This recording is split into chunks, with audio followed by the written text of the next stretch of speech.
स्वागत है इस नए वीडियो में। मैं रोहित देसाई, को फाउंडर ऑफ जीबी एक्सपर्ट्स। आज इस वीडियो में हम डिस्कस करेंगे जो बड़ी झूठ बोला जाता है एक्सपोर्ट इंपोर्ट बिजनेस में, उसके बारे में। तो क्या झूठ है और किस तरीके से बोला जाता है और क्या चीज़ें गलत बताया जाता है, तो उसके बारे में यहाँ पे हम डिस्कस करेंगे। पहला झूठ ये होता है कि आप एक्सपोर्ट बिजनेस ना जीरो इन्वेस्टमेंट में शुरू कर सकते हो। देखो नॉर्मली क्या है ना कि आपको कोई बड़ा फैक्ट्री डालने की ज़रूरत नहीं है, या आप घर से बिजनेस शुरू कर सकते हैं। बेचना और खरीदने में उतना बड़ा कैपिटल नहीं लगेगा। देखो एक हद तक तो ठीक भी है और एक हद तक ये गलत है, क्योंकि एक बड़ी इन्वेस्टमेंट प्रोडक्ट में नहीं जाएगा। अगर आपके पास फैक्ट्री नहीं है तो किसी की फैक्ट्री का आप ले सकते हो। अगर आपको बड़ा कैपिटल की जरूरत नहीं है तो आप एडजस्टमेंट करके अपने कमीशन बेसिस पे फैक्ट्री के साथ मिलके आप डायरेक्टली एक्सपोर्ट करवा सकते हो। या आपको अगर ऑफिस की सेटअप की कॉस्ट नहीं चाहिए, आप एक तो वर्चुअल ऑफिस आपके पास ऑप्शन है। अगर वर्चुअल ऑफिस भी नहीं चाहिए तो आप अपने घर से भी बिजनेस कर सकते हो। ओवरऑल सब कुछ पॉसिबल है, बट क्या बायर के बिना आपका बिजनेस बन सकता है? और बड़ा कॉस्ट आज के टाइम में बायर एक्विजिशन कॉस्ट ही है। अगर बायर नहीं मिलेगा, अगर बायर पकड़ने के लिए कितना कॉस्ट लगेगी, उसी के बारे में आज हम यहां पे बात करेंगे। देखो एक होता है कॉस्ट ऑफ प्रोस्पेक्ट। अभी किसी को मुझे हाई बोलना है, किसी के साथ मुझे बातचीत करनी है, उसके लिए मुझे टूल्स खरीदना पड़ेगा, किसी का डायरेक्टरीज खरीदनी पड़ेगी, डेटाबेस खरीदना पड़ेगा। अभी किसी को मुझे अगर हाई भी बोलना है, अगर मुझे लगता है कि यार मैं तो चावल एक्सपोर्ट करता हूं और चावल खरीदने वाले इंपोर्टर्स हैं या होटल चेन वाले हैं या रिटेलर्स हैं या सुपर मार्केट्स हैं, अभी उनका डेटा भी तो चाहिए। अभी मैं किसी को ईमेल भेजने की प्लानिंग करता हूं तो ईमेल भेजने के लिए एक तो पहले ईमेल मार्केटिंग टूल चाहिए। अभी ईमेल मार्केटिंग टूल कम से कम $40 से नीचे तो नहीं मिलेगी। अगर आप कोई बेवकूफ़ी ये होता है कि हाँ यार मैं तो गूगल से कर दूंगा या जीमास यूज़ कर दूंगा या बल्क में मैं किसी को भेज दूंगा या बल्क को बीसीसी डाल के मैं भेज दूंगा, देखो एक हद तक आपका चल जाएगा। कुछ अगर 10-20 भेज रहे हो तो चलेगी। अगर यही क्वांटिटी बढ़ जाती है ना, मतलब अगर क्वांटिटी आपने बढ़ा दिया 100, 2000, 3000 लोगों को अगर आप कांटेक्ट करोगे, तो फिर आप ऑटोमेटिकली एक बात समझ लेना कि इसका बहुत बड़ी कॉस्ट आपको पे करनी पड़ेगी। क्योंकि क्या होता है कि गूगल एक हद तक आपका डिलीवर कर देगा इनबॉक्स में, उसके बाद वो स्पैम फोल्डर में डालना शुरू कर देगा और उसके बाद आपका अकाउंट ही ब्लॉक कर सकता है। तो यहां पे बड़ी प्रॉब्लम वहां पे आएगी। दूसरा आता है डायरेक्टरीज। कहीं ट्रेड डायरेक्टरीज होता है, कहीं पे कोई बायर का डायरेक्टरीज होती है, कोई इवेंट का डायरेक्टरीज होता है। हजारों डायरेक्टरीज आपको मिलेगी, तो वो आपको खरीदना पड़ेगा। क्या वो फ्री में मिलेगी? नहीं, उसके लिए पैसे लगेंगे। कितने पैसे लगेंगे, वो कितना अच्छा डेटा है तो उसके ऊपर वो डिपेंड करेगा। और मार्केट में बहुत सारे डेटाज आपको मिल जाएंगे। तो एक बार अगर आप इंस्टाग्राम या कहीं पे भी डेटाबेस या ऐसे कुछ भी सर्च करोगे तो उसके रिलेटेड एड्स आने शुरू हो जाएंगे, तो फिर वहां से कहीं से भी आप खरीद सकते हो। फिर उसके बाद आता है डेटाबेस, प्लेटफॉर्म की सब्सक्रिप्शन।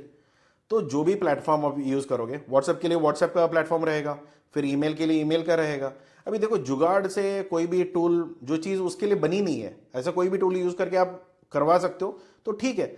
मगर जो चीज़ इसके लिए बना हुआ है, जो प्रॉपरली काम करेगा, उसके लिए आपको $40 से $50 कहीं नहीं जाएगा। मिनिमम इतना तो एक छोटी स्केल कंपनी के लिए तो चाहिए ही चाहिए। तो उसके बाद आता है डिसीजन मेकर तक पहुंचने के लिए टाइम लगेगा, क्योंकि कोई भी डिसीजन मेकर्स आपके ईमेल के लिए वेट नहीं कर रहे हैं। और कोई ऐसा नहीं रहेगा कि हाँ रोहित भाई आप आओ, आपके लिए रेड कारपेट डाल के ना आपसे हम माल खरीदेंगे, ऐसा तो कभी नहीं रहता है। जब भी आप करोगे तो ऐसा सिचुएशन ही रहेगा कि वो ऑलरेडी किसी से खरीद रहे हैं, ऑलरेडी उनके पास स्टॉक है, उनके पास ऑलरेडी सेटअप बिजनेस है, उनकी सप्लाई चेन ऑलरेडी सॉर्टेड है, उनको कहीं ज़रूरत नहीं है। कभी ना कभी कोई गलती होगी, फिर वो बिजनेस आपकी तरफ मुड़ सकता है। या कोई दुखी बैठा होगा, तो अगर आप उस टाइम पे रीच हो जाओगे तो उसका कभी कभी लॉटरी निकल सकती है। बट 99% ऑफ द टाइम आपको ये सोच के चलना है कि बड़ा यूज केस क्या है। हर बार क्या ऐसा हो सकता है? हर बार गाड़ी चालू होगी तो फिर वो गाड़ी अच्छी है। तुक्के से गाड़ी चालू होती है, या 4 बार स्पार्क मारो तो एक बार गाड़ी शुरू होती है ना, वो गाड़ी का भरोसा नहीं है। यही वही सिस्टम है कि अगर आपका हर बार का काम चलेगा इसी तरीके से, तो फिर वो सिस्टम सही है। अगर आपको ये लगता है कि ये तो कभी चल गया तो चल गया, नहीं चला तो नहीं चला, तो फिर उसके भरोसे पे आप ज्यादा बिजनेस नहीं चला सकते हो। और ये आउटरीच चैनल्स होते हैं, जो लिंक्डइन हो गया, ईमेल मार्केटिंग हो गई, कॉलिंग्स हो गए। आउट कॉलिंग्स अगर आपको ट्रांसलेशन नहीं आता, मतलब ट्रांसलेटर चाहिए होगा या कोई उस भाषा बोलने वाला चाहिए होगा, तो उसका कॉस्ट अलग से होता है। कोई भी मुफ्त में कुछ नहीं बोलेगा, राइट? तो यहाँ पे हर एक हेलो मैसेज के पीछे या हाय मैसेज के पीछे ना कॉस्ट लगी रहती है। किसी को नहीं पता होता कि आपको जो ईमेल्स आते हैं ना कि अमेजोन से, फ्लिपकार्ट से, उसका भी कॉस्ट रहता है। कोई फ्री में कुछ नहीं आने वाला, राइट? तो यहाँ पे कॉस्ट ऑफ अप्रोच क्या होता है? तो यहाँ पे अगर आप सैंपल्स भेजना चाहते हो या उनकी सर्टिफिकेट भेजना चाहते हो या आपकी जो टेस्ट सर्टिफिकेट्स है वो या कोरियर करना चाहते हो, एक बार बस आप जाके ना पोस्टल सर्विस, डीएचएल, फेडेक्स और कोई भी कोरियर कंपनी से आप अपना प्राइजेस निकल कर लेके आओ कि मेरा इतना साइज का डब्बा है और इतना साइज का वजन है, तो उसका क्या कोरियर खर्चा पड़ेगा, जो आपका मार्केट के बारे में आप सोच रहे हो। क्योंकि कल जाके आप किसी को तो सैंपल भेजोगे तो उसका कॉस्ट भी तो उठाना पड़ेगा।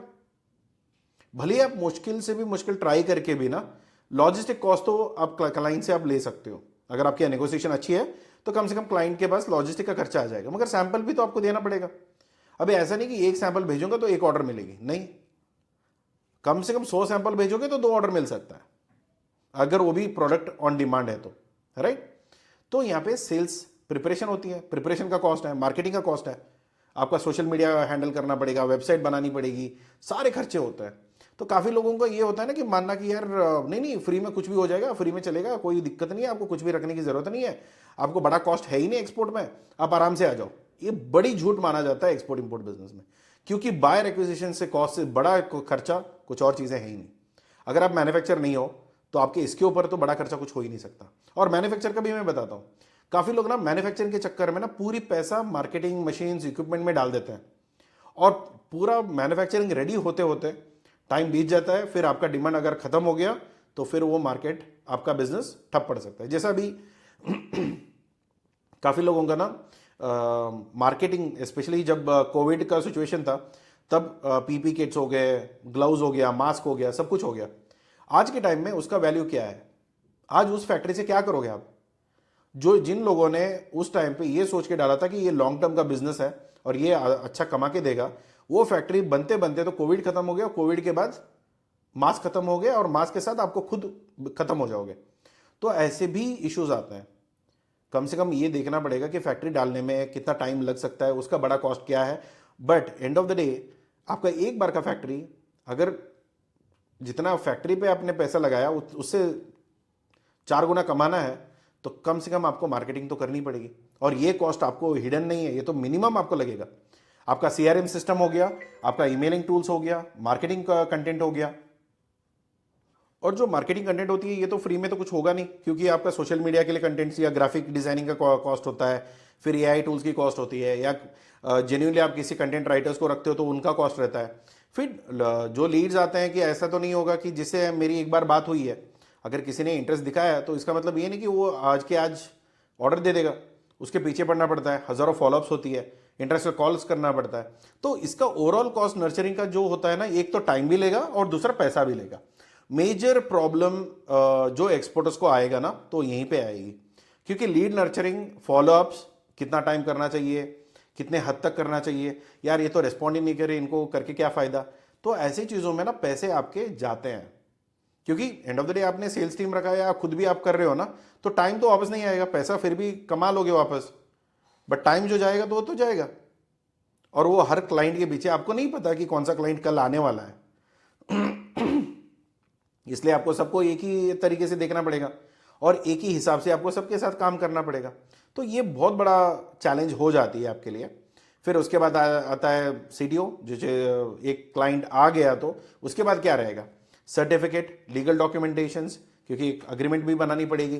काफ़ी लोगों का क्या है ना, मैंने एक देखा है कि किसी ने ना चैट जीपीटी के ऊपर ना एक अग्रीमेंट बना के दिया हुआ है, जिसमें डॉक्यूमेंट्स एलसी के लिए या अग्रीमेंट में जब लिखना था कि वो डॉक्यूमेंट उनको ज़रूरत नहीं था, इन्होंने लिख दिया क्योंकि चैट जीपीटी ने बोला है तो इन्होंने लिख के दे दिया।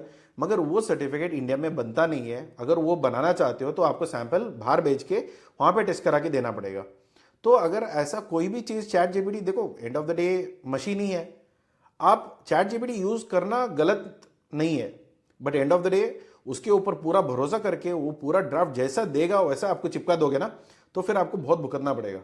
तो यहाँ पे लीगल एडवाइस अभी क्या है, एंड ऑफ द डे उसने चैट जीपीटी यूज़ क्यों किया, एंड ऑफ द डे वकील का जो खर्चा होता है लीगल का, उसका पैसा बचाना चाहिए था, तो उसके बचाने के चक्कर में ये खराब हो गया। तो आपको देखना पड़ेगा कि क्या प्रॉमिस कर रहे हो, तो उसके हिसाब से सारा काम होना चाहिए। फिर लीगल कंप्लायंसेस, जो भी डॉक्यूमेंटेशन लगेगी, क्या क्या लीगल सर्टिफिकेशन लगेगा उसका। फिर प्री शिपमेंट सैंपल फिक्स होने चाहिए। फिर असेसमेंट, जो क्वालिटी कंप्लायंसेस होती है उसका असेसमेंट चाहिए। तो ये सब होने के बाद अगर एक बार ऑनबोर्डिंग हो जाता है, मेजर कॉस्ट आपका एक्सपोर्टर के नाते आपका टेस्ट इधर ही जाएगा, क्योंकि आप देखो ना, एक सैंपल के ऊपर अगर आप टेस्ट करना चाहते हो, आज सुबह मेरी हमारे क्लाइंट के साथ हमारी बात हो रही थी। बेसिक कॉस्ट एक टर्मरिक पाउडर अगर हम एक्सपोर्ट करना चाहते हैं, उसके बैक एंड में उसकी हर एक सैंपल का टेस्टिंग का कॉस्ट ही आपको 50 से 60 हज़ार आएगा। तो 50-60 हज़ार हर एक सैंपल का, अगर 4 सैंपल भी आ गए तो वहां पे आप कैलकुलेट कर लो ना कितना आपको पैसे जाएगा। अगर इनिशियली अगर आपके बायर ने कोई अलग सा टेस्ट का डिमांड रखा है जो इंडिया में नहीं बनता, या इंडिया में उसका कोई एजेंसी नहीं है, या इंडिया में कोई एजेंसी है मगर वो प्रोसेसिंग यहाँ पे नहीं होता है। काफ़ी बार ये होता है ना कि आपको डॉक्टर ने ऐसा कोई ब्लड टेस्ट बोला है जो लोकल आपके गांव में नहीं मिलता, उसके लिए ना कहीं मुंबई भेजना पड़ेगा, बड़े सिटी को भेजना पड़ेगा, वहाँ पे वो टेस्ट होकर 2 दिन के बाद रिपोर्ट आएगी। तो काफ़ी सारे छोटे गांव में तो ये प्रॉब्लम रहता है। तो अभी वो देखो ना कि ऐसा कोई प्रोडक्ट या ऐसा कोई टेस्टिंग अगर क्लाइंट मांगेगा, और जो टेस्टिंग यहाँ पे इंडिया में अवेलेबल नहीं है, उसको बाहर जाके सैंपल तो इधर ही कलेक्ट होगा, मगर उसको बाहर बेच के वहाँ से प्रोसेस होकर उसका टेस्ट रिपोर्ट आने तक वो कॉस्ट आपको पे करना पड़ेगा। तो वो सस्ते तो होंगे नहीं, और मैक्सिमम खर्चा यहीं पे जाने वाला है। तो इसके बारे में कोई नहीं बताता कि भाई देखो फैक्ट्री के बिना चल जाएगा, लो इन्वेस्टमेंट के बिना चल जाएगा, 7 हज़ार दे दो, एक्सपोर्ट बिजनेस सीख लो। सीख तो लो, प्रॉब्लम नहीं है, सीखने में कोई प्रॉब्लम नहीं है। बट ये बात होती है ना कि यार 7 हज़ार में पूरा बिजनेस बैठ जाएगा, तो लोगों का एक्सपेक्टेशन सही नहीं है, तो वहाँ पे आप ज़रूर मार खाओगे। तो दूसरा, जो एक बार ऑर्डर गया, चलो ठीक है, खुशी की बात है, एक ऑर्डर चली गई, बिजनेस आ गया, अभी हम लोग रेगुलर बिजनेस करेंगे। क्या क्लाइंट के साथ बिना फॉलोअप, बिना उनके रिक्वायरमेंट, रेगुलर टच रहे बिना आपको दूसरा ऑर्डर आएगा? मैं इतना ये तो बोल सकता हूं कि उतना मेहनत नहीं लगेगी जितना आपको पहले लगा था, क्योंकि अभी बायर डिसीजन मेकर का फोन नंबर भी आपके पास है, डायरेक्टली फोन करोगे तो वो फोन भी उठा लेगा, क्योंकि आपने उसके साथ ऑलरेडी काम कर चुके हो, तो उसका कोई प्रॉब्लम नहीं है। बट प्रॉब्लम ये होता है कि उसके लिए भी तो कॉस्ट तो लगेगी, आपको हाई बोलने के लिए भी तो पैसे लगने वाले हैं। फिर उसकी जो अकाउंट मैनेजमेंट होती है, सिस्टम्स होते हैं, ऑनगोइंग कम्युनिकेशंस होता है। कभी कभी क्या होता है ना कि एक क्लाइंट ऑर्डर एक बार देता है, फिर अगली बार उसने ऑर्डर ही नहीं दिया, तो ऐसे परेशानी को आपको नॉर्मली काउंटर करना पड़ेगा। अभी जो क्लाइंट है उसको रख के आप आगे क्लाइंट को जोड़ोगे ना, ऐसा तो नहीं होगा कि एक क्लाइंट आ गया तो उसके बाद तो मुझे क्लाइंट ही नहीं चाहिए, क्योंकि एक क्लाइंट और एक मार्केट। क्योंकि अभी ट्रम्प के हिसाब से तो देखोगे ना कि काफ़ी कंपनीज को हमने बोला था कि आपका मार्केटिंग हम लोग संभालेंगे, आपको बाकी मार्केट भी ध्यान देना है। फिर बाकी मार्केट नहीं, बाकी मार्केट की जरूरत नहीं है, हम लोग यूएस से खुश है और हमारे क्लाइंट से खुश हैं। एक क्लाइंट और एक यूएस मार्केट। अभी ट्रम्प आ गया, टैरिफ लग गई, और अभी बायर ने मुकर गया कि ये प्रोडक्ट्स हम ये रेट पे तो नहीं ले सकते। तो अभी अगर वो नहीं ले सकता है तो अभी मेरा बिजनेस मैं बेचूंगा कहां पे, क्योंकि मेरा और कहीं मैं मार्केट में काम ही नहीं किया। तो ये बड़ी प्रॉब्लम आती है। एक बायर रहेगा, दूसरा बायर आएगा, तभी मेरी बिजनेस ग्रोथ होगी, वरना मैं जहां पे हूं वहीं पे कल रहूंगा। तो ये गारंटीड है। या हो सकता है कि कोई टैरिफ की वजह से मेरा बिजनेस जो था वो भी बंद हो सकता है। तो ये थोड़ा टाइम जाने वाला है, कॉस्ट जाने वाला है, और काफ़ी बार अटेंशन देनी पड़ेगी, क्योंकि आपके क्लाइंट, क्योंकि ऐसा तो नहीं है ना कि आप अकेले हो जो माल बेचने के लिए खड़े हो, आपके साथ और भी तो इंडिया की पॉपुलेशन देख लो ना, जितना लोग एक्सपोर्ट में आना चाहते हैं। अभी ये सोचो कि जब आप एक बार अप्रोच करते हो, एक बार क्लाइंट लेता है, कोई और भी तो उसको अप्रोच करता रहेगा उसी टाइम पे। कहीं पे बीच में आपने थोड़ी रिलेशनशिप में या अटेंशन देने में, या उसकी जो इंक्वायरी आई उसको आपने ध्यान नहीं दिया, या उसके साथ आपने रेगुलर में टच में नहीं रहे, वो क्लाइंट एकदम फटाक से बाहर चला जाएगा। और एक क्लाइंट के सामने आपने कितना पैसे यहाँ पे फूका था, राइट? यहाँ पे जो मैंने पहले बताया आपको कि कॉस्ट ऑफ अप्रोच या कॉस्ट ऑफ प्रोस्पेक्ट, ये सब पैसे वहाँ पे चले जाते हैं। जो भी आपने डाला था तो बाकी दूसरा पार्टी आके वो क्लाइंट ले गया, तो बात खत्म। तो वहाँ पे तो आप ज़्यादा कुछ कर ही नहीं पाओगे। तो ये रिलेशनशिप मेंटेन करना काफ़ी इंपॉर्टेंट है। और दूसरा क्या होता है, अभी काफ़ी लोग पूछते हैं कि सर कितना ईमेल भेजना पड़ेगा एक ऑर्डर के लिए? भाई ये तो केस टू केस डिपेंड करेगा। कुछ लोग हैं कि इंटरेस्टेड है तो एक ईमेल पे रेस्पॉन्ड कर देंगे। अगर कोई ऑलरेडी सेटअप है, कोई डिस्टर्ब नहीं करना चाहता, थोड़ी बहुत रिजर्व माइंडसेट पे चलते हैं, एक क्रोकोडाइल माइंडसेट होता है कि यार डेंजर है यहाँ पे कुछ करेंगे ही नहीं। अगर उनको क्या होता है ना कि वो लोग जल्दी रेस्पॉन्ड ही नहीं करते, तो उनके पीछे पड़े रहना पड़ेगा, और ज़्यादा दिन के बाद, काफ़ी टाइम के बाद वो रिस्पॉन्स आएगा। तो यहाँ पे कितने ईमेल्स भेजने, ये अनलिमिटेड है। काफ़ी बार क्या होता है कि 3 4 5 ईमेल्स में रिस्पॉन्स आ जाता है, interested, not interested, don't send me any emails. और कुछ लोगों का ऐसा होता है कि इन्फिनिटी में उनको मेल्स जाते ही रहेंगे, पता ही नहीं चलता कब रेस्पॉन्ड करेंगे, और काफ़ी इतने टाइम के बाद रेस्पॉन्ड करते। तो अगर हम उसके पीछे देखते ना, हमारे पास एक ट्रैक रिकॉर्ड में ही इज़ ऑलमोस्ट 340 ईमेल के ऊपर के बाद, मतलब 340 ईमेल हमने भेजे हुए हैं उनको, उसके बाद उनका रिस्पॉन्स आया। ऐसा भी हो सकता है। तो कभी ये नहीं काउंट होता है कि कितना ईमेल भेजनी पड़ेगी, तो वो तो डिपेंड करेगा client to client, but end of the day आपको उसके पीछे लगे रहना पड़ेगा, टाइम लगानी पड़ेगी, और हर एक में ईमेल का कॉस्ट रहेगा, भले ही कम रहेगा मगर and of the day cost तो रहने वाला है। तो कॉस्ट टू कन्वर्ट, एक तो नेगोशिएशन प्राइसेस रहेगी, फिर डिस्काउंट इंपैक्ट होगा, फिर आपका क्रेडिट टर्म रहेगा, फिर बाद में एजेंट का कमीशन, उसके बाद जो बचेगा वो आपका रियल प्रॉफिट रहेगा। तब आपको पता चलेगा कि इतना सब कुछ करने के बाद आपको क्या end of the day buyer acquisition cost पड़ा, क्योंकि एक बायर के पीछे मैंने कितने खर्चे लगाए और एंड ऑफ द डे मैंने कितने कमाए। तब आपका अगर वो रेशियो सही बैठता है तो फिर आपका बिजनेस वहां पे चल सकती है। इसके बारे में अगर किसी को नहीं बोला है, किसी ने भी नहीं बताया आपको ये सब चीजें लगेगी, तो फिर ये मान लेना कि पूरी बिजनेस में जो खर्चा लगेगी पूरी एग्जीक्यूशन ऑर्डर जाएगा। आज के टाइम पे ना हमारे कंपनी में करीब करीब 70 to 80 कॉल्स दिन में मैन्युफैक्चरर्स के आते हैं और करीब करीब 100 के ऊपर ट्रेडर्स के आते हैं। तो अब ये मान के चलो कि उन लोगों को कॉमनली एक चाहिए, तो वो है बायर। अभी कुछ लोगों को क्या होता है कि किसी ने बोल दिया बायर्स तो फ्री में मिलेंगे, कोई कमीशन में काम कर लेगा, कोई फ्री का ऑर्डर्स मिल जाएगा। देखो फ्री में कुछ होता नहीं है, एंड ऑफ द डे सब कुछ सबको कमाना ही है। एक प्रोडक्ट बेचने के लिए बायर एक्विजिशन कॉस्ट कौन उठाता है, इसके ऊपर सारी स्ट्रैटेजीज डिपेंड होती है। अगर बाइंग कॉस्ट या बायर एक्विजिशन कॉस्ट आपने उठाया तो आपका प्रॉफिट ज्यादा होगा, अगर बाइंग कॉस्ट आपने नहीं उठाया तो किसी और का प्रॉफिट होगा, एज सिंपल एज दैट। तो ये बहुत सारे खर्चे होते हैं, तो आपको एक बार देखना होगा कि कॉस्ट ऑफ कन्वर्शन आपका ज्यादा होगा तो आपका प्रॉफिट उस ब्रैकेट में पड़ेगा या नहीं पड़ेगा, या वर्कआउट हो सकता है या नहीं हो सकता है। काफी बार आप ये देखोगे ना कि आज के टाइम में आईपीओस तो सीजन चल रहा है, तो काफी लोगों का ये होता है कि 2 रुपए कमाने के लिए ना वो लोग 8 रुपए फूक रहे हैं मतलब खर्चा कर रहे हैं। अभी 8 रुपए फूकने के बाद 2 रुपए कमा पा रहे हैं, तो उनकी नेगेटिव में जा रहा है ना कन्वर्शन कॉस्ट। क्या अभी D2C ब्रांड वाले तो कर सकते हैं क्योंकि उनका पास इन्वेस्टर का पैसा है, वैल्यूएशन करना चाहते हैं, जिंदगी भर के लिए बिजनेस लॉस में रखेंगे, फिर बाद में उनका वैल्यूएशन ही बढ़ाते चलते हैं। बट यहां पे हमारा तो ऐसा काम नहीं है ना। हमारा काम जो रहता है 2 रुपए डालो 4 रुपए निकालो, या कम से कम 3 रुपए तो हो जाए, तो खुशी से जाके रात की नींद अच्छी ले सकते हैं। मगर वो भी नहीं हो पा रहा है तो फिर आप देखना पड़ेगा कि अगर मेरा 3 रुपए से ऊपर जा रहा है और मेरा कमाई सिर्फ 1 रुपए भी नहीं हो रहा, तो फिर ये तो लॉस मेकिंग बिजनेस है, और इसमें तो ज्यादातर पेमेंट का टर्म्स पे ही आप मार खा लोगे, राइट। तो ये कोई नहीं बताता, दैट्स द मेन प्रॉब्लम। तो उसी वजह से हमने ये टॉपिक चूज किया है। तो ये मेन कॉस्ट आप अवॉइड नहीं कर सकते, इतना आप ध्यान रखिए। सो बायर एक्विजिशन कॉस्ट में क्या होता है कि ये बहुत बड़ा खर्चा क्यों है। देखो आप फैक्ट्री के बिना तो आप चल सकते हो, मैंने पहले भी बोला था। आपके स्टॉक नहीं है, मटेरियल आपको ऑर्डर लेने के बाद बनाना पड़ेगा, ठीक है, वो भी आप कर सकते हो। घर से भी बिजनेस शुरू कर सकते हो। मगर क्या ये बताओ बायर के बिना आपका बिजनेस चलेगा? कोई खरीदने के लिए खड़ा नहीं है फिर भी मेरा बिजनेस बन जाएगा, हो सकता है ऐसा? बिल्कुल भी नहीं, पॉसिबल ही नहीं है, सोचो भी मत। इसमें तकलीफ लेने की जरूरत ही नहीं है। ये बायर एक्विजिशन कॉस्ट डिसाइड कैसे करता है?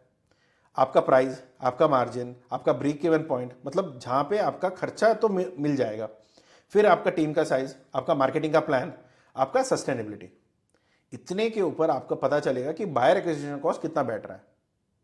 अभी बहुत अच्छी बायर एक्विजिशन, मुझे तो बायर इंटरेस्ट ने दिखा दिया, बायर को मन है लेने का, मगर आपका प्राइजेस नहीं मैच किया, नहीं प्राइजेस भी मैच कर गया मगर मुझे उतने उसमें उतना मार्जिन है ही नहीं।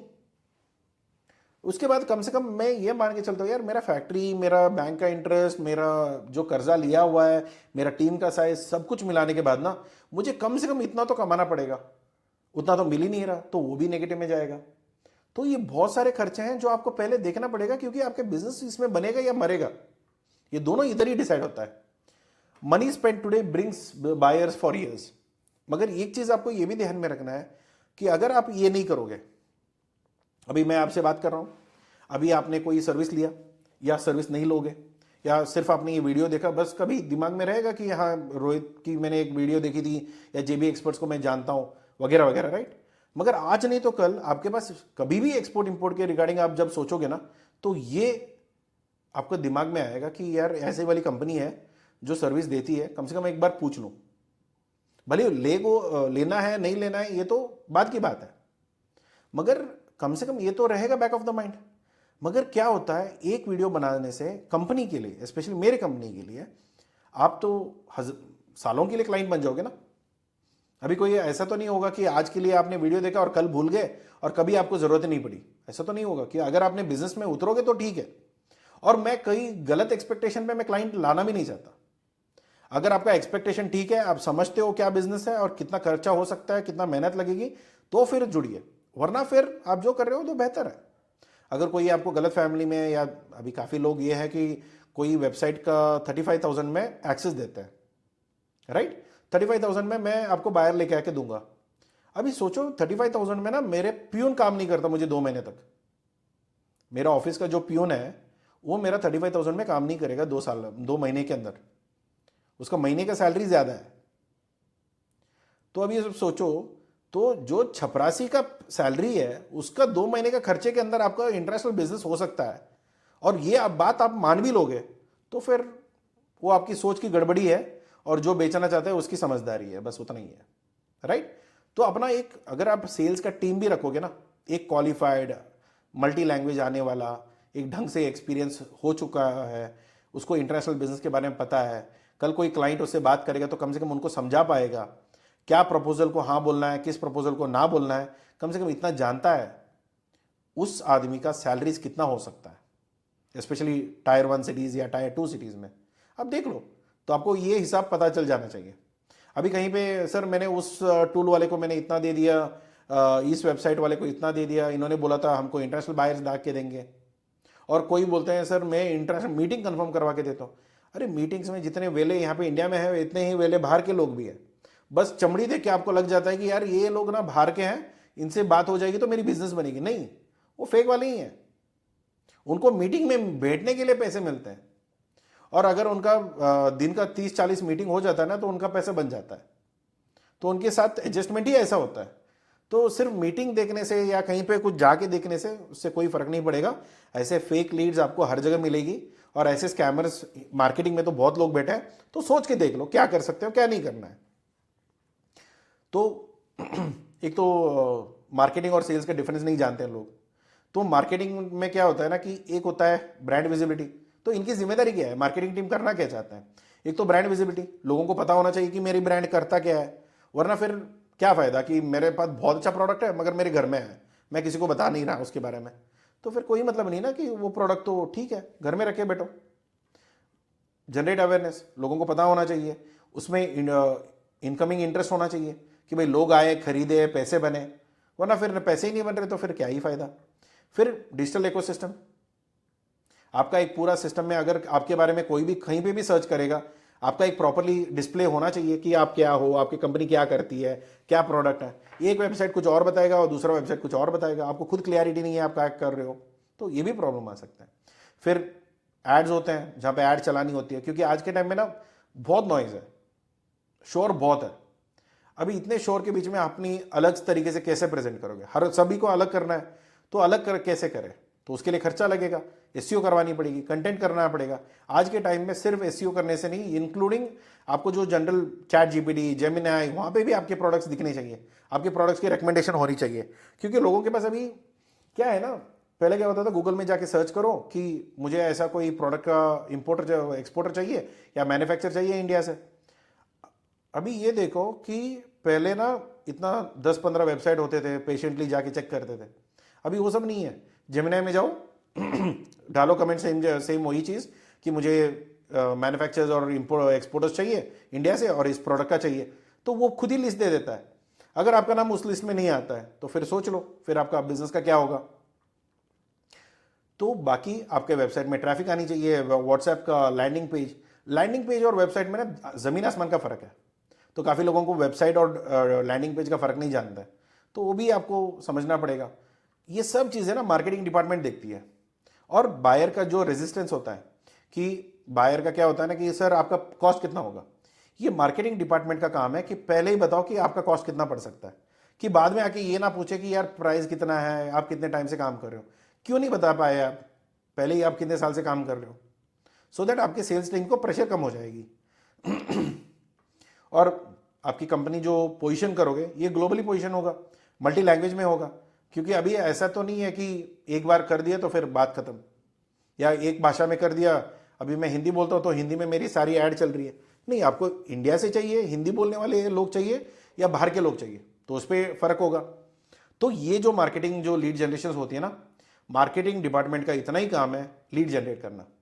वो जहाँ से करेंगे, कैसे करेंगे, ईमेल मार्केटिंग से करेंगे, थ्रू बाकी चीज़ों से करेंगे, doesn't matter, and of the day lead generate हो रहा है, वो बहुत अच्छा काम है।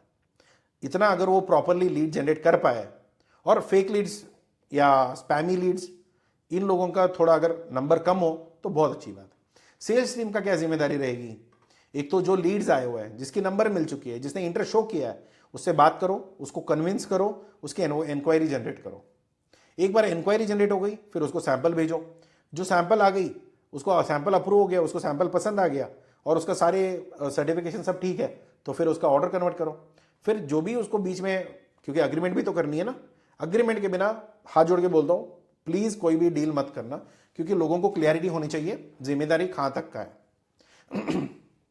काफी लोग बिना अग्रीमेंट कर लेते हैं, फिर बाद में बहुत बुरी हाल पे फंसते हैं, तो वो नहीं होना चाहिए, तो ध्यान रखो। तो ऑब्जेक्शन हैंडलिंग, तो वहाँ पे एक बार ऑब्जेक्शन आपने देख लिया कि कहाँ पे क्या क्या डाल रहे हो और क्यों डाल रहे हो, तो एक बार वो आइडिया मिल गया, तो कम से कम ऑब्जेक्शन हैंडलिंग यहाँ पे हो जाएगा। ऑब्जेक्शन हैंडलिंग का मतलब, या भाई ये पेमेंट क्यों डाल रहे हो, क्यों एडवांस में चाहिए, और इतना एडवांस में क्यों दूंगा, मुझे इतना एडवांस में देना नहीं है, या मैं आपके ऊपर भरोसा कैसे करूं, आप क्वालिटी कितने बार चेक करते हो, आपका एसओपी क्या है, ये सब चीज़ें होती है बेसिकली आपके बारे में, प्रोडक्ट के बारे में, कंसिस्टेंसी के बारे में, लॉजिस्टिक के बारे में, आप डिलीवरी ऑन टाइम दोगे, इसका क्या गारंटी है, यही सारी चीज़ें ओवरऑल उनके बिजनेस के रिलेटेड होते हैं। तो एक बार अगर ऑब्जेक्शन हैंडलिंग हो गया, तो एक हद तक उसको भरोसा भी आ जाएगा, या आपको कम से कम इधर ही आपका घूम रहा है, तो फिर देख लेना कि अगर आपका सेल्स टीम इतना केपेबल नहीं है टू हैंडल द ऑब्जेक्शंस, तो फिर यहाँ पे आपका बिजनेस मार पड़ सकता है। तो एक बार भरोसा जीतने के लिए ना टाइम लगेगी, मगर एक बार हो गया तो यहाँ पे आपका चल जाएगा। फिर उसके बाद रिलेशनशिप मेंटेन करना, ये भी सेल्स टीम का काम है। इसका पेमेंट जो टर्म्स होते हैं उसको भी मैनेज करना सेल्स टीम का काम है। फिर जो अग्रीमेंट फाइनल होती है वो भी सेल्स टीम का काम है। सेल्स टीम का मतलब पैसे जनरेट करने वाला मशीन। अभी हमारे यहाँ पे सेल्स टीम भी है, मार्केटिंग टीम भी है। मार्केट टीम क्या करता है, सेल्स टीम को खाना देता है, सो सेल्स टीम खाना खा लेता है, फिर सेल्स टीम जो काम करता है वो कंपनी के लिए खाना देता है। मतलब पूरी सिस्टम यही दो डिपार्टमेंट से चलेगी। बाकी जो भी डिपार्टमेंट है ना, एडमिन का हो गया, एचआर का हो गया, ये सब सपोर्टिंग में आता है। मार्केटिंग और सेल्स, ये दो चीजें गलती से भी आपका कॉम्प्रोमाइज नहीं होना चाहिए, और आपके बेस्ट लोग इसी डोमेन में होना चाहिए। अगर नहीं है, आउटसोर्स करो। अगर प्रोफेशनल्स है बाहर मिलते हैं तो फिर उनके लिए आउटसोर्स करो, या आप खुद इसमें एक्सपर्ट हो तो कोई प्रॉब्लम नहीं है, आप खुद ही हैंडल कर लेना, क्या प्रॉब्लम है, राइट? काफी लोगों का ना सेल्स और मार्केटिंग एक बड़ी कंफ्यूजन है कि बिजनेस मेरी खत्म हो रहा है, क्यों मेरी बिजनेस नहीं हो पा रही, तो कौन सी टीम पे पैसे लगाऊं, कौन सा टीम पहले लूं। देखो, दोनों टीम इकट्ठा ही काम करता है, कोई ऐसा डिफरेंशिएट नहीं करोगे। और काफी बार क्या होता है ना कि लोगों का एक्सपीरियंस होता है कि सर मैं ऐड भी चला लेता हूं, लीड भी मैं खुद जनरेट कर लूंगा, और मैं लीड खुद भी कन्वर्ट कर लूंगा। अगर इतना केपेबल आप हो और ऐसे कैलिबर का आप लेके आ रहे हो, तो फिर आप इतना मान के चलो कि उसका सैलरी कम भी नहीं होने वाला है, और उसका सैलरी तगड़ा रहेगा, और वो प्रॉपरली आपको महीने का महीने बिजनेस भी लेके आके देगा। मगर एक है ना कि मार्केटिंग भी वो खुद ही करेगा, सेल्स भी वो खुद ही करेगा, तो क्या होता है ना कि टाइम वो कैसे भी अपना एफिशिएंसी तो बढ़ा सकता है, बट उसका क्या बोलते हैं ना, टाइम आप वो डबल नहीं कर सकता। डबल रोल तो वो कर रहा है, मार्केटिंग का भी कर रहा है, सेल्स का भी कर रहा है, आपको पैसे बचेगा, क्योंकि डबल रोल किसी को देते हो ना तो 30% का आपका कॉस्ट तो बच जाएगा। मतलब आप 1 लाख किसी को दे रहे हो, अगर दोनों काम एक ही बंदा कर रहा है, और उसको अगर आप 2 लोगों को रखते हो तो 2 लाख हो जाता, तो कम से कम यहाँ पे 150-180 में आपका अच्छा काम निकल जाता है। अब देख लो कि वो सैलरी रेंज में आपका वायबल है भी या नहीं। तो उसके बाद मेन एक्सपेक्ट करते हैं रेडी बायर्स तो मिलेंगे नहीं। Many exporters expect marketing to begin ready buyers. अभी लोगों को क्या लगता है, अरे अरे बायर्स तो मिल जाएंगे, अरे इंडियन एम्बेसी का हो जाएगा, उसका हो जाएगा। इंडियन एम्बेसी जब से हम लोग 1991 से जब हम लोग ग्लोबल गए ना, तब से इंडियन एम्बेसी है। इंडियन एम्बेसी तो जब आज़ादी मिली तब से इंडियन एम्बेसी तो हर जगह पे है। बट ये सोचो कि उनके पास जो डेटा है वो क्या आज अपडेट हुआ है? नहीं, वो तो इकट्ठा होते होते इतना तक है। कुछ लोग उसमें मर चुके होंगे कोविड के पहले या कोविड के बाद, या कुछ और चीज़ों की वजह से सारा डेटा ही खराब है, तो उसके भरोसे आप बैठ नहीं सकते हो। मगर मुझे बस इतना जानना है कि कौन सा कंपनी खरीदेगा या खरीद सकता है, या ये आगे का कंपनी में आगे इनको ज़रूरत पड़ सकती है। तो यही 3 कैटेगरी होती है, 3-4 कैटेगरी के अंदर आपको बायर्स मिल सकते हैं। और यहाँ पे नॉर्मली क्या होता है ना, कोई टूल्स के बिना ना सेल्स टीम अरे बायर ढूंढ लेगा, ऐसा कभी नहीं होता है। आपको कम से कम मोबाइल तो चाहिए इंटरनेशनल कॉल करने के लिए। अरे नहीं नहीं, मैं तो इंटरनेशनल कॉल करने की ज़रूरत ही नहीं है। आप लोगों से बात नहीं करना चाहते हैं, आप लोगों को ईमेल टूल्स नहीं चाहिए क्योंकि ईमेल नहीं करना है, आपको लिंक्डइन टूल नहीं चाहिए क्योंकि लिंक्डइन मैसेजेस नहीं करनी है। जो भी है मैन्युअली कर लेंगे। देखो एक लिमिट होता है, और आज के टाइम में ना काफ़ी सिस्टम्स हैं जो स्पैम ट्रैक करते हैं। अगर आपने कम से कम 20 से 30 कनेक्शंस आपने एक दिन में भेज दिया, 1-2 दिन लिंक्डइन भी छोड़ेगा आपको, फिर चौथे दिन 5वें दिन लिमिट बताएगा, फिर उसके बाद वो ट्रिगर करेगा, फिर आपका अकाउंट ब्लैकलिस्ट हो जाएगा, फिर वो अकाउंट आपको एक्टिवेट होगा ही नहीं। और कभी भी क्या होता है ना, लिंक्डइन में एक चीज़ अच्छी बात यह है कि कब आप उस लिंक्डइन नेटवर्क में जुड़े ये बताता है, आप कितने टाइम से उस बिजनेस में या उस प्रोफाइल में एक्टिव हो। अगर वो काफ़ी नया है तो भरोसा करना बहुत कम है, क्योंकि आज भी हमें कनेक्शंस आते हैं पाकिस्तान से या कहीं और से, तो हम भी जब उनकी मतलब रिक्वेस्ट एक्सेप्ट करते हैं ना, तो वहाँ पे जाके स्क्रॉल करके देखते हैं कि कितना टाइम से ये बिजनेस में। अगर वो कल परसों 2-3 दिन का ही अकाउंट है तो डायरेक्टली डिनाई करते हैं, उनका भले ही कितना बड़ा अच्छा प्रपोजल हो, कोई फर्क नहीं पड़ता। मगर ऐसे लोग करते हैं, तो that's what the use cases. तो आपको वो सोचना है कि ये टूल्स के बिना अगर आप प्रॉपरली कर पाओगे, क्या है सिस्टम ऑन करने से ऑटोमेटिकली डेटा स्क्रब हो रहा है, डेटा वो ऑटोमेटिकली पर्सनलाइज मैसेज लिख के भेज रहा है, तो बहुत अच्छी बात है ना। तो मगर $50 भी तो देना है, वो भी तो खर्चा ही है, तो ये आपको लेना ही पड़ेगा। Marketing burns money, sales brings back the money.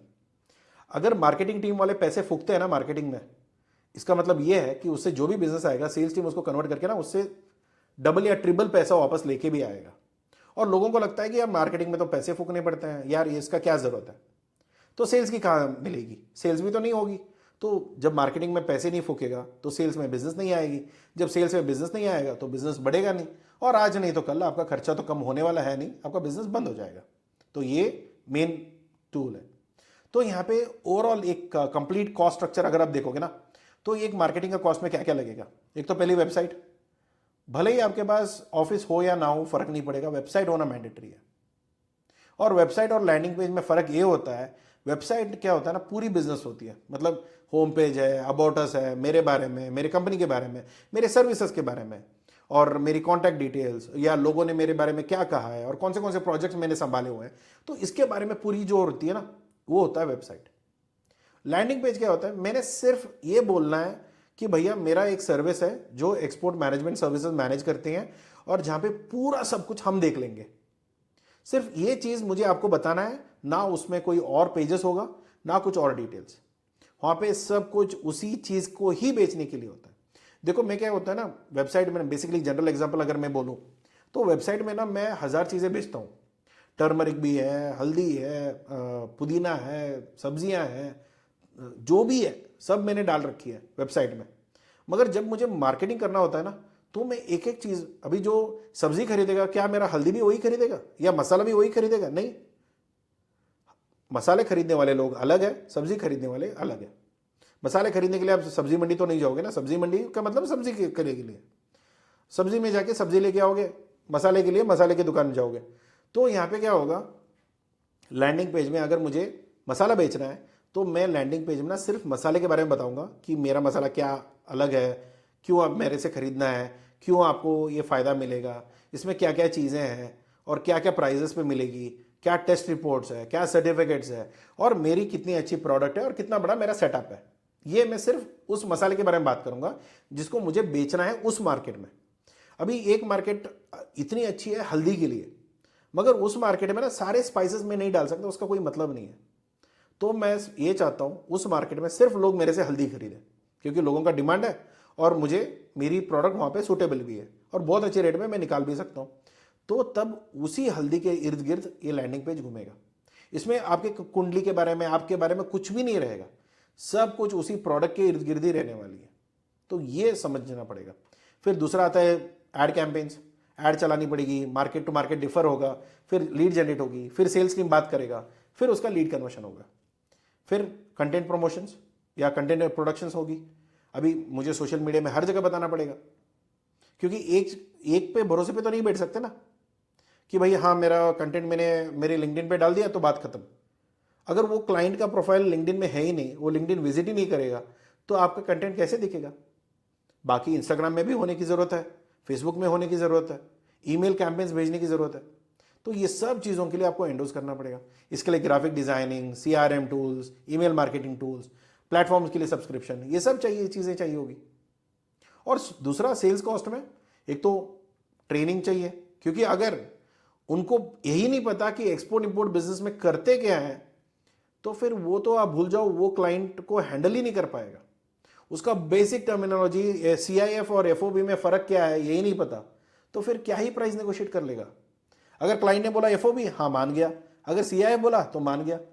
Basic चीजें तो पता होनी चाहिए, तो वहीं पे तो ट्रेंड होता है। अगर उनको आप ट्रेनिंग डालोगे तो हो सकता है, हम भी तो ट्रेनिंग देते ही हैं, काफी बार ऐसा होता है कि जिनको ट्रेन कर गया है वो खुद ही जाके बाहर दूसरा कंपनी खोल लिए। चलो ये भी एक हद तक ठीक ही है, मगर आपके खर्चे पे होता है, ये इसका दुख है। फिर कम्युनिकेशन टूल्स क्या है आज के टाइम में? ईमेल, कॉलिंग, व्हाट्सएप या कोई और टूल बाकी मार्केट में है तो कोई और ऐप काम आएगा। मगर and of the day communication tools में तो आपको इंटरनेशनल कॉलिंग तो डालनी ही पड़ेगी ना। और इंटरनेशनल टूल्स का खर्चा कितना पड़ेगा? $89 तो मिनिमम है ग्लोबल कॉलिंग के लिए। नहीं सर मुझे ना $89 का नहीं चाहिए, मैं सस्ता वाला लेता हूँ। सस्ता वाला मतलब कितना लोगे, किसका लोगे? एयरटेल, जियो या टाटा टेली सर्विस या कोई और बाहर का जो टूल्स है वो?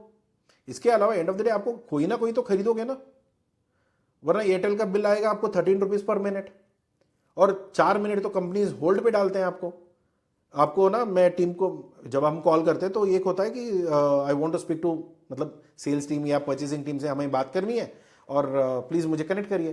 तो बोलते हैं ठीक है 2 मिनट रुकिए।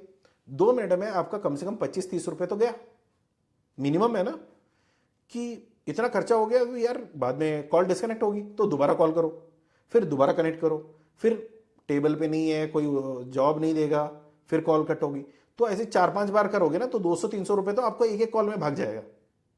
तो ये सारी चीज़ें आपको पता होना चाहिए। इंटरनेशनल कॉलिंग इतना सस्ता नहीं है जितना लोग समझते हैं, राइट। तो कोरियर सैम्पलिंग्स तो ऑब्वियसली कुछ कंपनीज आज के टाइम में ऐसे हो गए कि यार कोरियर का पैसे ले लेते, सैंपल भी नहीं भेजते। तो लोग ना मटेरियल पे स्कैम करना छोड़ो, आज के टाइम पे ना सैंपल पे भी स्कैम करते हैं। उस वजह से क्या है कि उन लोगों को लगता है कि यार इनको पैसे देना बेकार है। तो हम क्या करते हैं कि पहले देख लेते हैं कि कंपनी कितनी बड़ी है छोटी है, तो फिर उसके कोरियर के चार्जेस के बारे में बात करते हैं। अगर छोटा कंपनी है, कोई उतना कुछ खास नहीं है, तो ना उनकी वेबसाइट है ना कुछ है, तो फिर हम उनको बोल देते हैं कि भैया कोरियर का सैंपल पैसा दो, फिर आप माल ले लेना। अगर बड़ा कंपनी है, कारगिल जैसी बड़ी कंपनीज मिल जाती है, तो ऐसे कंपनीज को हम नहीं बोलेंगे कि भाई क्योंकि बात ही तो करोड़ों की हो रही है और तुम्हारी 7,000 में जान अटकी है, तो 7,000 भी आप कोरियर करके नहीं भेज पा रहे, तो फिर क्या ही फायदा, फिर भूल जाओ। फिर उसके बाद बायर विजिट्स होते हैं, या बायर आपके फैक्ट्री विजिट करेगा, या आप बायर को विजिट करोगे, या कोई इवेंट में आप मिलोगे, या बायर को जब विजिट कराओगे तो उनको बाकी होता है ना कि घूमना फिरना, फैक्ट्री पे लेके जाना, मिलाना, ये सब चीज़ें, तो वहाँ पे आपका खर्चे भी हो गए। क्योंकि आप और फैक्ट्री दोनों एक ही जगह पे होना मैंडेटरी तो नहीं है। मैं बैंगलोर में बैठा हूँ, मेरा फैक्ट्री अभी चेन्नई में या कोयम्बटूर में या नोएडा में, तो ये चीज़ें फर्क पड़ेगी, या गुजरात में, मुंबई में। तो क्या होता है ना कि क्लाइंट्स तो हर जगह है। अभी बायर विजिट जब कराएंगे तो वहाँ पे आपको रहना भी है, तो आने जाने का खर्चा, ट्रैवल का खर्चा, बिजनेस नेगोशिएशन का खर्चा, ये तो आपको होने वाला है। यहाँ पे कौन सा चीज़ सस्ता है आपके लिए? अगर कोई बोलता भी है कि एक्सपोर्ट बिजनेस सस्ते में चल सकता है, तो बताओ ना कहाँ पे सस्ता है? प्रोडक्ट के बिना, फैक्ट्री के बिना, ऑफिस के बिना, ये बड़े खर्चे है ही नहीं यार। ऑफिस तो आपको 12-15 हज़ार में भी मिल जाएगा। प्रोडक्ट आपको जैसे ऑर्डर मिलेगा वैसे उससे एडवांस ले लो, पैसे यहाँ पे ट्रांसफर करो तो आपको प्रोडक्ट मिल जाएगी। अगर स्टॉक नहीं है तो बनवा के देने के लिए अगर क्लाइंट मान गया कि सर हम लोग मटेरियल आपको 3 महीने के बाद दे सकते हैं, क्योंकि हैंडीक्राफ्ट में तो ऐसे ही होता है, क्योंकि ऑर्डर मिलेगी तभी बनाना शुरू करते हैं। तो ये गैप भी अगर आपको मिल गया ना, तो भी आपको तो पैसे तो डालने पड़ेंगे ना। और बड़ा खर्चा किधर है? सेल्स एंड मार्केटिंग में, बायर एक्विजिशन कॉस्ट में, दोनों मिला के हम लोग बायर एक्विजिशन कॉस्ट बोलते हैं। तो ये कॉस्ट बड़ा है और काफी लोग बोलते नहीं है। तो कभी भी ये वीडियो देखने के बाद अगर आपके मेंटर के साथ कभी दोबारा मुलाकात हुई तो पूछ लेना कि भाई पूरी बिजनेस में ना बड़ा कॉस्ट किधर लगता है, ठीक है। कंप्लायंस, सर्टिफिकेशन, मैन्युफैक्चरिंग, ये सब चीज़ें एक टाइम का रहता है। एक बार आपका सर्टिफिकेट बन गया, जब रिन्यूअल होगी तब करोगे, वरना तो कोई नहीं है। मगर बायर के पीछे तो आप हर दिन लगोगे, वरना फिर बायर चला जाएगा। फिर यहाँ पे ऑपरेशनल कॉस्ट, कंप्लायंसेस है, सर्टिफिकेट्स है, पीआईएफ जो परफॉर्म इनवॉइस प्रिपरेशंस होती है, डॉक्यूमेंटेशन टीम होता है, लीगल वेरिफिकेशंस होती है।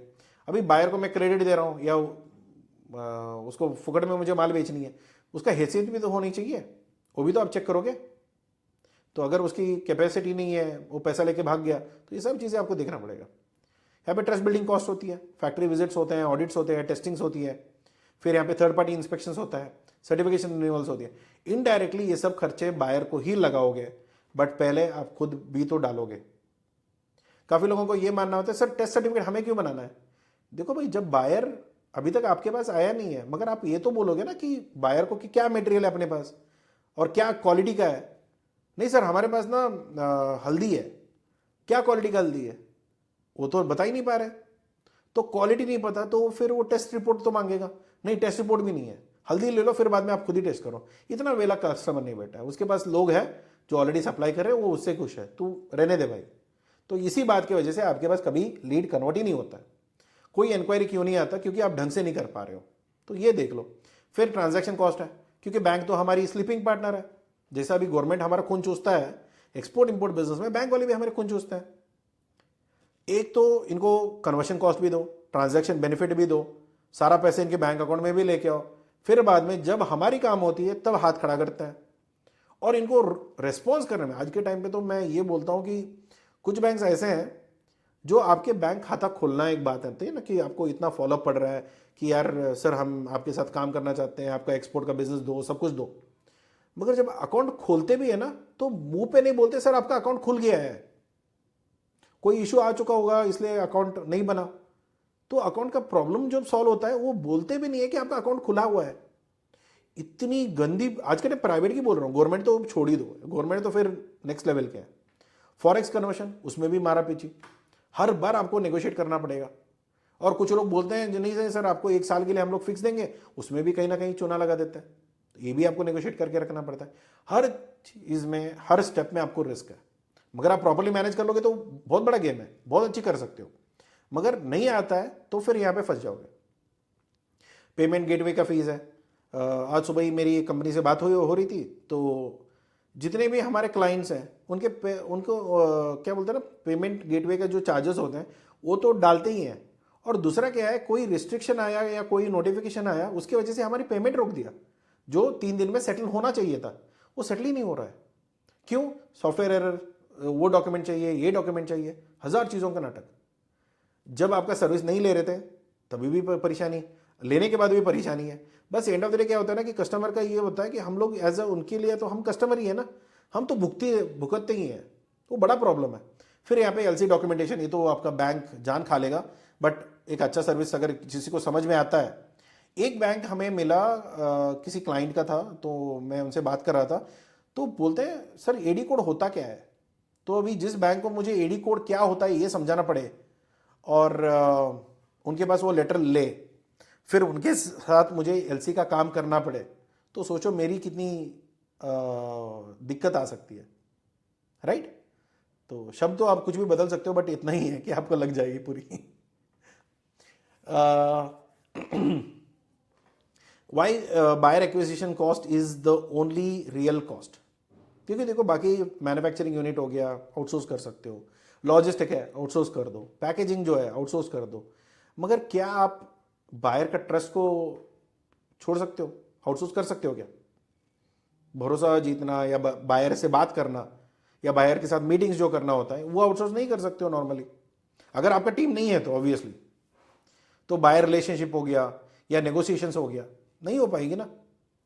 यहाँ पे रियल इन्वेस्टमेंट लगता है और यहीं पे आपका बिजनेस बनेगा या मरेगा। तो ये गारंटीड यहाँ पे रहती है। आपका प्रोडक्ट कितना अच्छा है ये डिपेंड करेगा। अगर वो कोई और भी बनाता है बहुत अच्छी बात है, अगर कोई अच्छा प्रोडक्ट बना के दे रहा है तो आपको कोई प्रॉब्लम नहीं है। अगर कोई अच्छा उसका लॉजिस्टिक मैनेज कर पा रहा है तो कोई प्रॉब्लम नहीं है। उसका पैकेजिंग कोई और अच्छे से करके दे रहा है तो आपको क्या तकलीफ है। मगर बायर जब आप बात करेगा, अगर आप उसका भरोसा नहीं जीत पा रहे हो तो फिर क्या ही फायदा, राइट? तो ये बहुत बड़े कॉस्ट होता है। देखो यहाँ पे बायर की जो export business is not expensive because of the product. Buyer, जब आप एक्सपोर्ट बिजनेस में उतरते हो तो प्रोडक्ट की वजह से बिजनेस महंगा नहीं बनता। एक्सपोर्ट बिजनेस इतना महंगा नहीं है कंपैरेटिवली। कुछ हद तक कुछ मेंटर्स बोलते हैं प्रोडक्ट आप किसी से भी मैन्युफैक्चर करवा सकते हो, बहुत अच्छी बात है, मगर पूरी कम इन्वेस्टमेंट में आपकी एक्सपोर्ट बिजनेस शुरू हो जाएगी, ये झूठी है। क्योंकि आपको खुद नहीं पता कि मार्केटिंग में आपका कितना जान जाने वाला है और कितना टाइम जाएगा। एक्सपेंसिव बिजनेस, अगर एक्सपोर्ट में कुछ बड़ा इन्वेस्टमेंट है वो लोग ही है, बायर्स हैं, टीम है, जो ऑपरेशंस है, उसी का ही ज़्यादा कॉस्ट है। यहाँ पे रॉ मटेरियल इतना महंगा नहीं मिलेगा, मगर बायर एक्विजिशन जो होगा ना वो महंगा पड़ेगा। इसलिए आप देखो ना कि हर जगह ये होता है ना कि आपका पी रेशियो कितनी है, आप बाकी का कॉस्ट कितना है, आप आरओआई कितना है, कितना इन्वेस्ट करते हो, बायर एक्विजिशन कैसे करते हो। और कभी भी आप शार्क टैंक वगैरह, मैं तो इंडिया का नहीं बोलता हूँ, बाहर का अगर आप शार्क टैंक्स वगैरह देखते हो तो काफ़ी लोगों का ये बात होती है कि यार सेल्स बताओ पहले कितनी हुई है और बायर एक्विजिशन कॉस्ट कितना है आपका। तो बायर एक्विजिशन कॉस्ट के ऊपर ही आपका डिपेंड करेगा आपने कमाई कितनी करी। अगर आपका कमाई ज़्यादा है और बायर एक्विजिशन कॉस्ट कम है तो आपका चल जाएगा।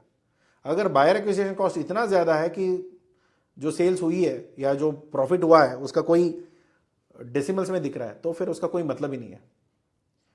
तो यहाँ पे जो कॉस्ट फेल होता है ना, ये लोगों को नहीं पता चलता कि बिजनेस में हम लोग कितना प्रॉफिट में है या लॉस में है। ये अगर आप ये पूरी कैलकुलेशन नहीं रखोगे कितना मैंने पैसे डाले तब ये पैसा निकला, तो ये बहुत कुछ कॉस्ट होती है आपको सोचने के लिए। अभी देखो हमारे लिए क्या होता है ना, अगर जनरली मैं बोलूं, एक वीडियो बनाने के लिए ना करीब करीब हमारा टाइम, पैसा सब कुछ मिला के एक एक्स नंबर आप रख लो, मगर उसका जब वो वीडियो देख के जो लोग आते हैं ना सर्विस के लिए, और जब ऑब्वियसली जो लोग सारे बात करेंगे उनके तो हम लोग कैटर भी नहीं कर पाएंगे क्योंकि हमारी प्राइजेस भी सूट नहीं करेगी। जिनको सूट करती है, जो लोग हमसे सर्विस लेते हैं, उसके सामने ना उसका 100 गुना होता है उसका प्राइस। मतलब जितना मैंने खर्चा किया उसके सामने 100 गुना का मैंने रेवेन्यू जनरेट किया। तो इतना मान के चलो कि हर एक बिजनेस या हर एक वीडियो के सामने इतना प्रॉफिट जनरेट हो रहा है। अभी वीडियो नहीं बनाएंगे तो इतना खर्चा तो मिनिमम आपको डालना पड़ेगा, अगर नहीं डालोगे तो फिर कैसे चलेगी। ये जो रिकॉर्डिंग होती है, एडिटर्स है, ग्राफिक्स वाले हैं, कंटेंट राइटर्स है, सो सारे इतनी कॉस्ट, पूरी टीम चलती है, तो टीम का खर्चा उठाओगे तभी तो ये निकलेगी। जब ये होगा तो फिर आगे वाली चीज़ें मैनेज होगा। तो यही तो मेन चीज़ है। मगर आप मार्केटिंग नहीं करोगे तो ऑब्वियसली पॉसिबिलिटीज ही नहीं है। और यहाँ पे जब आप उसका कॉस्ट एनालिसिस करते हो या करते भी नहीं हो, नहीं है डाल दिया, आ गया, बिजनेस चल गया, हो गया, तो ऐसे एटीट्यूड पे अगर आप काम करते हो तो ज़्यादा दिन आपका बिजनेस नहीं चल पाएगा, क्योंकि आपको बायर एक्विजिशन कॉस्ट ही नहीं पता, आपने कमाया या गवाया इसी का आइडिया होना चाहिए। तो यहाँ पे मेनली जब आप एक कॉस्ट ग्लोबली आप देखते हो तो कॉस्ट, अभी देखो आज जिससे मेरी बात हुई है या जिनसे मेरी मीटिंग हुई है, आज नहीं तो कल वो आएंगे ना आपसे बात करने के लिए। ऐसा तो नहीं कि वो भूल जाएंगे आपको, तो वही प्रॉब्लम है। तो अगर आप एक चाहते हो कि एक्सपोर्ट इंपोर्ट बिजनेस का buyer acquisition cost properly calculate हो, तो बायर कॉस्ट ऑफ एक्विजिशन या बायर एक्विजिशन कॉस्ट दोनों सेम है, उसमें कोई फर्क नहीं है। प्रॉस्पेक्ट का कॉस्ट कितना है, लीड जनरेशन के लिए कितना लगा, सैंपल्स का कितना लगा, ऑनबोर्डिंग का कितना खर्चा हुआ, और उसको विजिबिलिटीज मतलब एड्स वगैरह जो आपने चलाया उसका क्वालिटी और अप्रोच ऑफ बायर या उसका कन्वर्शन टू बायर। जो लीड मिला, पहले क्या होता है, कॉन्टैक्ट होता है, कॉन्टैक्ट को लीड में कन्वर्ट किया जाता है, लीड का बायर में कन्वर्ट होता है। तो ये 3 स्टेप में आपको पता होना चाहिए कि ओवरऑल कॉस्ट कितना लगा, कॉन्टैक्ट आने के लिए कितना पैसे लगे, कॉन्टैक्ट आने के बाद लीड में कन्वर्ट होने के लिए कितना खर्चा लगा, फिर लीड का बायर होने में कितना खर्चा लगा। तो इसमें आपका पूरा कॉस्ट निकल जाना चाहिए। If you want to earn, if you want to enter the export industry, calculate your buyer acquisition cost before calculating your profits.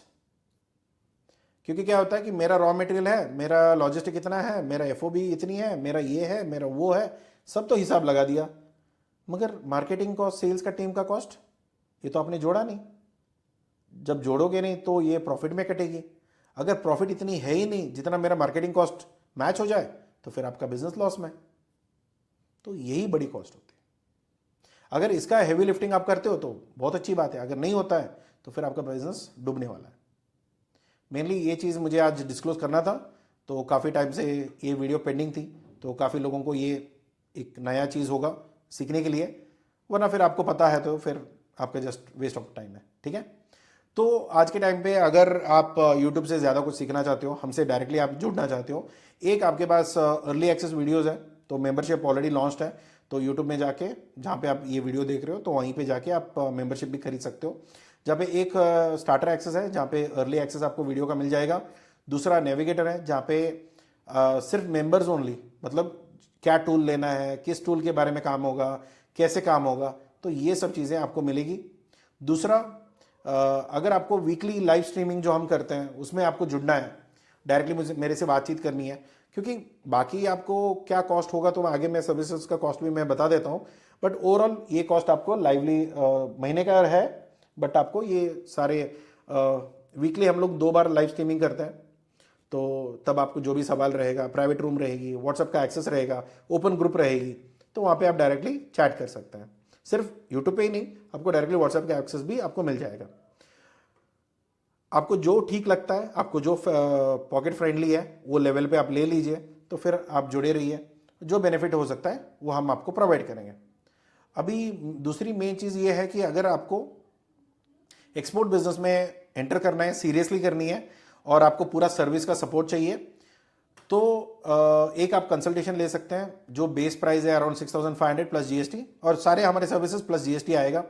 जो 60 मिनट्स का कंसल्टेशन रहेगी, एक्सपोर्ट इंपोर्ट स्ट्रैटेजी, प्रोडक्ट की गाइडेंस, कंप्लायंसेस, डॉक्यूमेंटेशंस, लीगैलिटीज, और जो भी चीज़ें आपको दिमाग में डाउट्स है, ये बिजनेस चल पाएगी नहीं चलेगी, क्या रेट पे चलेगा, बायर्स कितने मिलेंगे, कितना शिपमेंट हो रहा है, कितना कर सकते हैं, या इसके लिए बायर्स मिलेंगे भी या नहीं, तो अगर वो चीज़ें जाननी है तो फिर आपको कंसल्टेशन का ऑप्शन है, तो ये आप बुक कर सकते हो। या अगर आप चाहते हो कि सर क्या है ना कि 7-8 हज़ार की वैल्यू तो हमने देख ली कि कोर्स का क्या सीन है, कि जितना 7-8 हज़ार का जो बाहर आप पे करके सीखते हो, आजकल 15-20 हज़ार भी हो सकता है, उतना तो हमारी यूट्यूब चैनल फ्री में सिखाता है। तो आप सिर्फ ऊपर से नीचे तक प्लेलिस्ट सेलेक्ट करो, हिंदी इंग्लिश कन्नड़ा में है तो कोई भी प्लेलिस्ट सेलेक्ट करो, पूरा वीडियोस देख लो, तो जितना नॉलेज आपको कोर्स लेने के बाद मिला है उतना नॉलेज आपको यूट्यूब में मिल जाएगी, और इट फ्री ऑफ कॉस्ट, तो उतना पे करने की ज़रूरत ही नहीं है। मगर यहाँ पे जो कोर्स है इसमें पूरी आपको एक्सपोर्ट रेडी, मतलब यहाँ पे sales, marketing, buyer acquisition, ad designing, graphics, email marketing, email कैसे होना चाहिए, ईमेल कैसे भेजना चाहिए, क्या क्या टूल्स है, और जो टूल्स हम यूज़ करते हैं उसी के इर्द गिर्द ही ये टूल्स रहेगा, क्योंकि हम जो टूल्स यूज़ करते हैं शायद महंगा हो सकता है, तो इसकी वजह से उसके अल्टरनेट ऑप्शन भी आपको मिल जाएगा। तो ये सारे ऑप्शंस A to Z, आपको सप्लायर के साथ क्या बातचीत करना है, सेल्स के साथ, बायर के साथ क्या बातचीत करनी है, 2-3 कॉल मैं खुद करवा के बताऊंगा कि कैसे करना है, क्या करना है, और क्या बात करने हैं, क्या नहीं करना है, और overall step to step practical guidance आपको मिल जाएगा। देखो इसमें ना पोर्ट विजिट नहीं कराऊंगा मैं, क्योंकि पोर्ट जाके भी कोई मतलब नहीं है। अभी आपको पोर्ट के लिए काफ़ी लोगों का ये होता है, सर हम लोग ना पोर्ट ऑर्गेनाइज कराते हैं। यार पोर्ट जाके करोगे क्या, आपको क्या कंटेनर उठाना है क्या?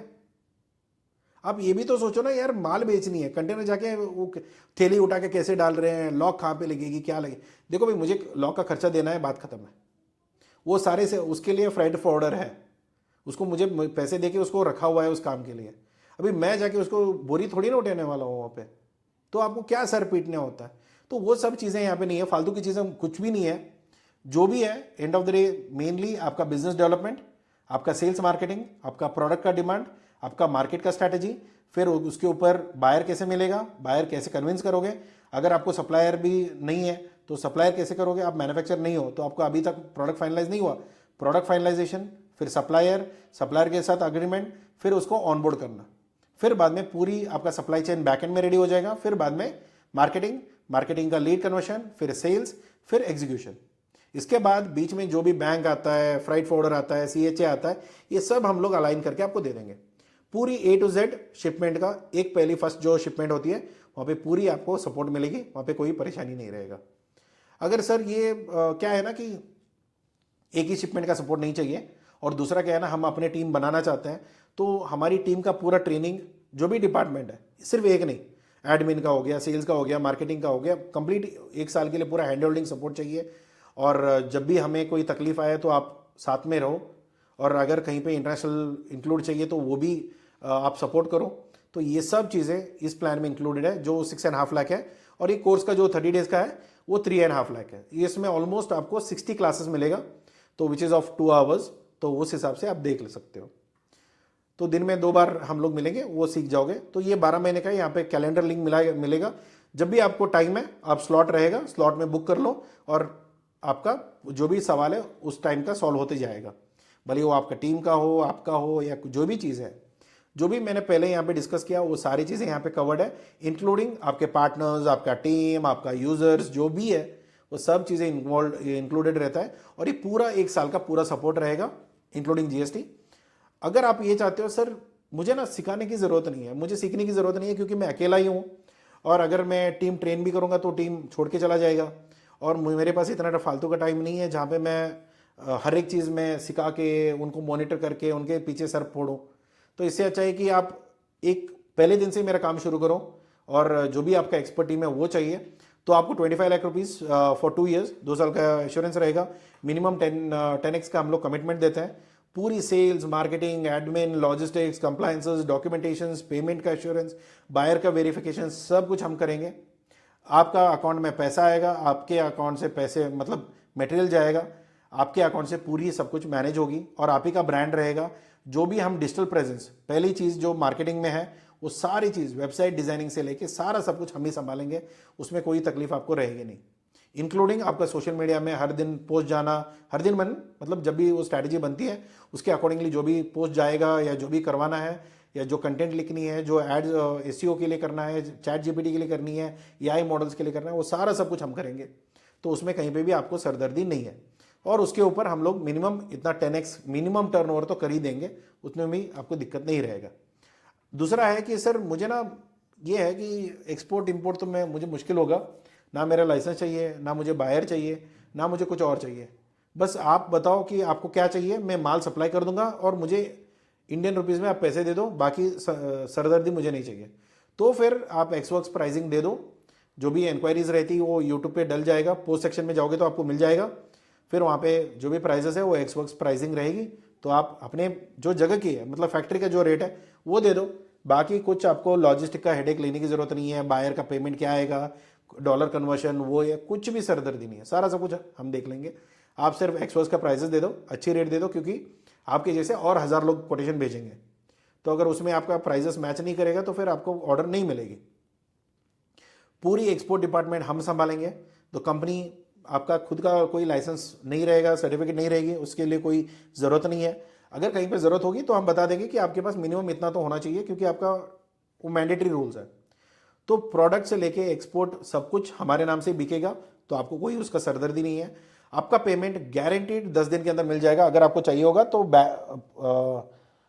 बैंक गारंटी में हम दे सकते हैं, मगर आपका पेमेंट अगर आपने कोई सैंपल दिया, मान के चलो कि आपने कोई प्राइजेस कोट किया, प्राइजेस आपका सेलेक्ट हो गया, और आपने हमें सैंपल भेजा था, उसके भी हमने टेस्टिंग किया, वो भी आपका प्रोडक्ट ठीक है, मगर जब आपने फाइनल दिया ना, जब आपका कंटेनर लोड होके आ गया, तो वहाँ पे जब हम लोग पोर्ट में फाइनल इंस्पेक्शन करते हैं, क्योंकि बायर को हमने उसी हिसाब से प्रॉमिस किया है, तो थर्ड पार्टी इंस्पेक्शन जब वहाँ पे होती है, अगर वहाँ पे आपका कोई प्रोडक्ट में गड़बड़ी आई, वजन में, क्वालिटी में, क्वांटिटी में, तो फिर आपका पेमेंट रोक दिया जाएगा।